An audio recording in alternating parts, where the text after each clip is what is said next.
আপোনালোকে যাতে সাহিত্যৰ ক্ষেত্ৰত আমি আগবাঢ়ি যাম বুলিয়ে কৈছোঁ।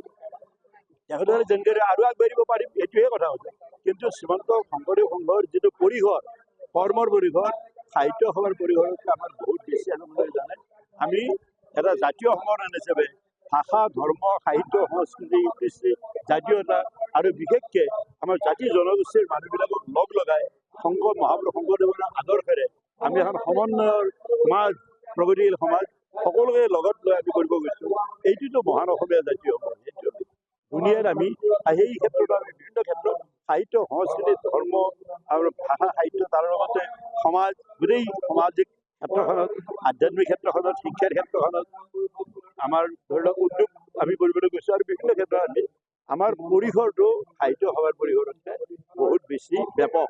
সাহিত্য সভাৰ সাহিত্য কৰিছে বা অন্যান্য কৰিব পাৰে, কিন্তু আমি আমাৰ সাহিত্যৰ লগতে জাতীয়তাবাদৰ কথা, ভাষা, সাহিত্য, সংস্কৃতি, কৃষ্টি, সংস্কৃতিৰ কথাবিলাক আমি আদৰি লৈছোঁ। তেখেতে আমাৰ পৰিসৰটো তেখেতসকলে কৰ্ম পৰিসৰ লগ ধৰি একেবাৰে তৰুণ গগৈৰ পৰা আমি তাৰপিছত শ্ৰদ্ধেয় সৰ্বানন্দ সোণোৱালৰ কৈছিলোঁ যে সাহিত্য প্ৰকাশৰ কাৰণে আমাৰ অসম সাহিত্য সভাক যিধৰণে এটা আৰ্থিক অনুদান দিয়ে, আমাৰ অসম চৰকাৰে, জাতীয় চৰকাৰে জাতীয়তা অনুষ্ঠানক অকণমান সুবিধা দিছে। আমি নিজৰ পইচাৰে কৰি আছোঁ, ইমানো আৰ্থিক হেৰিটো নাই। সেইকাৰণে আমাক এটা আৰ্থিকভাৱে আমাৰ শ্ৰীমন্ত শংকৰদেৱ সংঘক যদি এটা আৰ্থিক অনুদান দিয়ে, আমি সাহিত্য, ভাষা, সাহিত্য, সংস্কৃতিৰ ক্ষেত্ৰত আমি আৰু অধিক আগবাঢ়ি যাব পাৰোঁ।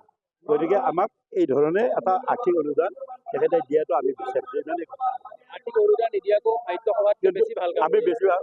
আজি ধৰক আজি আমাৰ 7খন নিয়মীয়া প্ৰকাশ আছে, 2খনমান বাৰ্তা আলোচনী, মানে মুখপত্ৰখন আমাৰ 2 মাহ যুগত হয়। এতিয়া আচলতে বাৰ্তা আলোচনীখন মণিকান্তলৈ এতিয়া ভাৰ্চুৱেলি এইখনে মুখপত্ৰ হৈছে, প্ৰতি মাহত ওলায়। তেনেকৈ ধৰক ডেকাগিৰি, মহীয়সী, শিশুমঞ্জৰী, এনেকৈ 7খন নিয়মীয়া আমাৰ প্ৰকাশ আছে। তাৰ ওপৰতো আপোনালোকে চাব যে আজি ইয়াতে 600 পৃষ্ঠাজোৰা এখন আপোনাৰ হেৰি হৈছে স্মৃতি গ্ৰন্থ। কালি আমাৰ ইয়াতে 25খনমান আমি গ্ৰন্থ আমাৰ জিলা শাখাৰ আদৰণি সমিতিও কৰিছে, যোৰহাট জিলা শাখাই কৰিছে। আমাৰ প্ৰাথমিকৰ পৰা আঞ্চলিকৰ পৰা জিলালৈকে অনেক অনুষ্ঠানো কৰে। আজিৰ পৰা 2 মাহ আগতে আমাৰ ইয়াতে এখন অনুষ্ঠান সকন্দগুৰি এখন প্ৰাথমিক শাখাই এখন প্ৰসংগ শংকৰদেৱ বুলি এনেকুৱা এখন অমূল্য গ্ৰন্থ প্ৰাথমিক শাখাই প্ৰকাশ কৰিছে, নিজা পইচাৰে। গতিকে আমি সিফালৰ পৰা বিচাৰিছোঁ যথেষ্টখিনি কাম। আৰু এতিয়া এটা ডাঙৰ প্ৰজেক্ট আমি লৈছোঁ যে মহাপুৰুষ শ্ৰীমন্ত শংকৰদেৱ শ্ৰী শ্ৰী মাধৱদেৱৰ ৰচনা বুলি আমি যদি ইংৰাজীলৈ অনুবাদ কৰা কামটো আমি আৰম্ভ কৰিছোঁ। শতৱৰী যিটো কৰিম তাত কোটি টকাৰ আমাৰ বাজেট হ'ব। সেইমতে আজি আমাৰ ৰমেশ পেগু ডাঙৰীয়াকো আমি কথাটো কৈছোঁ। সেইটো আমাৰ ভাষণত আমি ইতিমধ্যে কৈছোঁ যে অসম চৰকাৰে যদি আগবাঢ়ি নাহে আমি নোৱাৰিম। আৰু ৰমেশ পেগু ডাঙৰীয়াই আমাৰ সন্মানীয় শিক্ষামন্ত্ৰী মহোদয় ইয়াত কৈছে যে শংকৰদেৱ মাধৱদেৱ সম্পৰ্কে বা ভক্তি আন্দোলন সম্পৰ্কে লিখা বহুত মানে কিতাপ আছে, কিন্তু শংকৰদেৱ আৰু মাধৱদেৱ নিজা ৰচনা বুলি আমি সেই নিজৰ লিখা কথাবিলাক আমাৰ এতিয়ালৈ সম্পূৰ্ণৰূপে পোৱা মানে অসমীয়া ভাষাত বাহিৰে বেলেগ ভাষাত নাই। গতিকে আমাৰ ধৰি লওক 5খনকৈ বিশ্ববিদ্যালয়ত চৰকাৰে MOU কৰিব। ইতিমধ্যে 3খন বিশ্ববিদ্যালয়ত শংকৰদেৱ চেয়াৰ ইতিমধ্যে তেওঁলোকে মেমৰেণ্ডাম আণ্ডাৰষ্টেণ্ডিং বুজাবুজি চুক্তি কৰিলে। তাৰপিছত পঞ্জাৱ ইউনিভাৰ্চিটি, দিল্লী ইউনিভাৰ্চিটি আৰু শান্তিনিকেতন আৰু 2খন কৰিব। তাতে য'ত শংকৰদেৱ শ্বেয়াৰ কৰিলে তাত আমি পাঠ্যপুথি দিব লাগিব নহয়, পাঠ্যক্ৰম দিব লাগিব। যদি শংকৰদেৱ আৰু মাধৱদেৱৰ লিখনি বা বিভিন্ন বৈষ্ণৱ সাহিত্যবিলাকৰ অৰিজিনেল কিতাপবিলাক দিব নোৱাৰিলে ক'ৰ পৰা তেওঁলোকে অধ্যয়ন কৰিব? সেইবিলাকৰ কাৰণে কৈছিল যে আমাৰ হাতত যদি ৰেগুলাৰ সাহিত্য ধৰণে এটা আৰ্থিক অনুদান দিয়ে, শ্ৰীমন্ত শংকৰদেৱ সংঘক সাহিত্য শাখাটোক দিলে আমি অসমীয়া সাহিত্যৰে ভাষা সাহিত্যৰে কাম কৰি আছোঁ।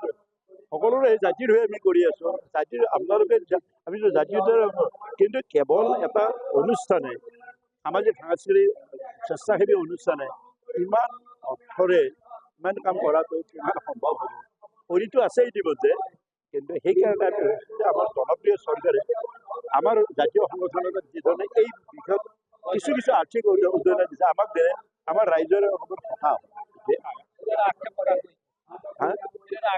আক্ষেপ নাই আমি আবেদনে জনাইছোঁ আক্ষেপ কৰিবলৈ কথা আমাক বেলেগো এটা উচ্চৰণ দিছে আমিতো বেয়া নাপাওঁ তেখেতসকলে ভাগৱতে খৰাই দিওঁ কামটো কৰিছে এনেকৈ আমাৰ আক্ষেপ নাই কিন্তু আমাৰ আবেদন আছে আমাকো তেখেতসকলে সেই দৃষ্টিৰে চাই সহযোগিতা কৰিব লাগে নাই কৰা বুলি বিভিন্ন ক্ষেত্ৰত কৰিছে আমাৰ জাতীয় চৰকাৰ যে শ্ৰীমন্ত শংকৰদেৱ বিশেষ বিশ্ববিদ্যালয়খনৰ ক্ষেত্ৰত তেখেতে জাতীয় বিশ্ববিদ্যালয় প্ৰতিষ্ঠাখনৰ ক্ষেত্ৰত আমাক শ্ৰীমন্ত শংকৰদেৱ বৰ্তমানৰ চৰকাৰখনে আগৰ চৰকাৰেও আমাক ইভেন কংগ্ৰেছ চৰকাৰেও সহায় কৰিছে কিয় ৩০০ বিঘা মাটি আমাক কংগ্ৰেছ চৰকাৰৰ দিনত তৰুণ গগৈ দেৱৰ দিনত আমাৰ বিশ্ববিদ্যালয় আইনখন আছে তেতিয়া ২০ একৰ মাটি নহ'লে বিশ্ববিদ্যালয় তেওঁলোকে আমাক ২০ একৰ মাটি দিছিলে ৰায়বেঙিয়াত পৰৱৰ্তী কালত আমাৰ সৰ্বানন্দ সোণোৱালৰ নেতৃত্বত আৰু ২৪০ বিঘা সমুদায় ৩০০ বিঘা মাটি লগে এইটোতো কম ডাঙৰ কেইবাটো নহয় এইখিনি কাৰণে আমি আগবাঢ়ি গৈছোঁ আৰু তেওঁলোকে আমাৰ বৰ্তমানৰ চৰকাৰখনে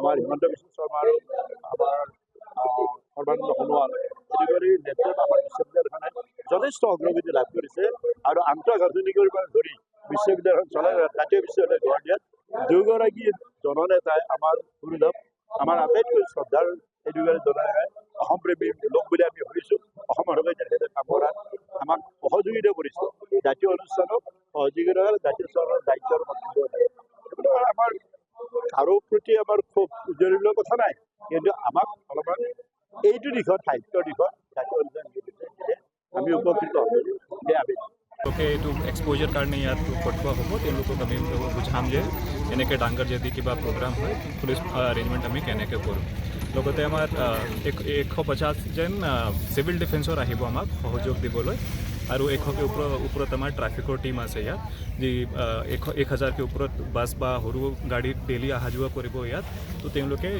আমাৰ যান-জঁট নহয় সেই চাই থাকিব মোৰ কিমান আৰক্ষী বিষয়া আৰু জোৱান ইয়াত মোতায়েন কৰা হ'ব কিমান আছে সেইটো মই ক'ব খোজা নাই কিন্তু আপোনাক জনাই দিছোঁ যে যথেষ্টখিনি আমাৰ আৰক্ষী আছে আৰু 700 আমাৰ গোৱা পুলিচৰ আৰক্ষী আহিব মানে তাতকৈ যিমান আমাৰ ডিটেইল কৰা হৈছে তাতকৈ ওপৰত 700 আমাৰ আৰক্ষী আহিব আৰু লগতে আমাৰ যি CRPF বাটালিয়ন আছে ইয়াত তেওঁলোকে আমাৰ সহযোগ দিব আৰু ইয়াৰ যিটো আপোনাৰ সদস্য ৰাষ্ট্ৰীয় ঘাটত আছে এইসমূহ যথেষ্ট মানে ভুল হ'ব সেইকাৰণে মই কৈছোঁ যে 100কে ওপৰত আমাৰ ট্ৰাফিক টীম আছে আৰু লগতে অহা আৰক্ষীজন বা গোৱা পুলিচৰ যি আহিব তেওঁলোকক আমি এক্সপ'জাৰ কাৰণে এইটো ডিউটিত আমি ডিটেইল কৰিম কেতিয়াবা উজনিলৈ যোৱা মূল পথ সেইটোৱে ওৱান ৱে কৰাৰ কিবা ব্যৱস্থা কৰিছে নেকি ওৱান ৱে কৰাৰ ব্যৱস্থা কৰা নাই কিন্তু ইয়াত 4 লেন আছে সেইকাৰণে এটা লেন আমি অধিৱেশন কাৰণে ডিটেইল কৰি দিম আৰু বাকী 3 লেন অহা যোৱাৰ কাৰণে খোলা থাকিব যিসকল ভক্ত আহিব তেওঁলোকৰ কাৰণে পাৰ্কিঙৰ ব্যৱস্থা ক'ত কৰা হৈছে পাৰ্কিঙৰ ব্যৱস্থা দুটা ফালে আছে এটা হেভি ৰোড পিছফালে ডাঙৰ আমাৰ এটা পথাৰ আছে তাতে পাৰ্কিং কৰা যাব